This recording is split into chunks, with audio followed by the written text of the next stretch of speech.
पति पत्नी की दिल छू लेने वाली कहानी। यह कहानी है एक गरीब लड़के और उसकी पत्नी की। लड़का जो एक सेठ के यहाँ नौकरी करता था, बहुत कम पैसे कमाता था लेकिन बहुत ही खुश था। उसकी पत्नी बहुत सुंदर थी जिससे वह बेइंतहा प्यार करता था। उसकी पत्नी के बाल बहुत ही लंबे व सुंदर थे। वास्तव में वह अपनी पत्नी के बालों को बहुत पसंद करता था। एक दिन पत्नी के बालों में लगाने वाला हेयर क्लिप टूट गया।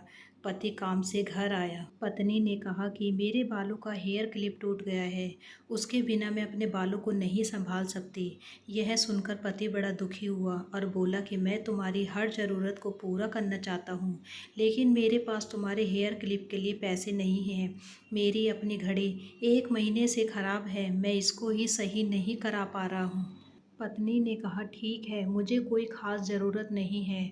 अगले दिन पति काम पर जा रहा था लेकिन उसके मन में वही बात चल रही थी कि मेरे पत्नी ने पहली बार मुझसे किसी चीज़ के लिए कहा था लेकिन मैं उसको भी पूरा नहीं कर पाया।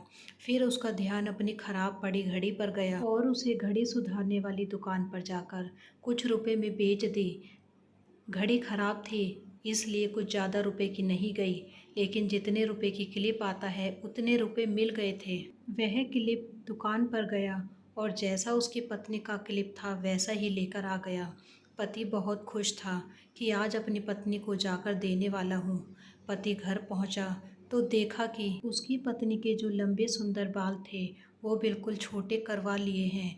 पति ने यह सब देखकर पत्नी से कहा कि इतने छोटे बाल क्यों करा लिए? मैं तुम्हारे लिए नया क्लिप लेकर आया हूँ। पत्नी ने कहा मैं बाजार में गई और अपने बालों को बेचकर आपके लिए घड़ी ले आई। ये सुनकर दोनों की आंखों में आंसू आ गए और दोनों गले लगकर रोने लगे। यह छोटी सी कहानी हमें यह सिखाती है कि कोई भी कार्य हो, अगर हम उसे पूरे मन से करते हैं तो वह ज़रूर पूरा होता है। हम जब भी किसी कार्य को अपने पूरे मन से नहीं करते तो वो ठीक से नहीं हो पाता। धन्यवाद।